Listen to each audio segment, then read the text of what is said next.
Comment agir face à cette situation? Alors, je vous propose un tirage en 3 cartes. Posez-vous la question en pensant à votre situation et faites votre choix entre le 1, le 2 et le 3.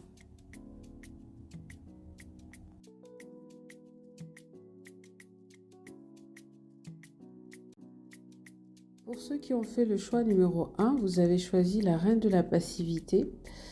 Alors vous, peu importe la complexité de la situation, vous êtes invité surtout à ne pas prendre les devants. Donc regardez plutôt comment les choses se passent sans forcément agir et laisser couler. En fait, c'est en fonction de ce qui va se passer par la suite que vous pourrez prendre les décisions et les actions qu'il faut, les actions nécessaires. Ici, surtout, ne faites pas de stratégie, ne vous prenez pas la tête, ne pensez pas plus qu'il le faut. Là, il va falloir rester tranquille, que votre état émotionnel soit calme. Donc plus tard, vous pourrez être surprise par la suite des événements. Donc surtout, ne paniquez pas, ne surréagissez pas. Soyez une force tranquille plutôt et observez comment la situation se déroule. N'essayez pas d'anticiper parce que vous risquez d'imaginer des choses qui finalement ne se passeront pas du tout comme ça.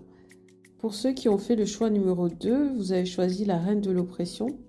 Donc vous, face à cette situation, il va falloir réfléchir autrement. Il va falloir vous montrer un petit peu plus stratège. Au lieu de vous focaliser sur la solution la plus évidente, réfléchissez à une autre alternative. Et posez-vous la question, pourquoi est-ce que ça bloque?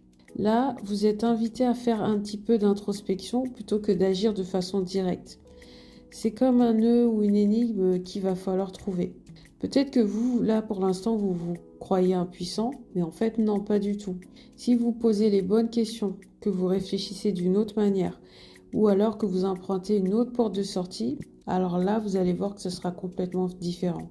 Et vous allez comprendre que vous avez d'autres ressources finalement. Pour ceux qui ont fait le choix numéro 3, donc vous avez choisi la reine de la perte. Ici, le conseil, c'est d'accepter ce qui se passe. Donc, quelle que soit votre situation, surtout, ne vous accrochez pas à ce que vous êtes en train de perdre. N'essayez pas de tout retenir ou alors de tout garder en place à tout prix.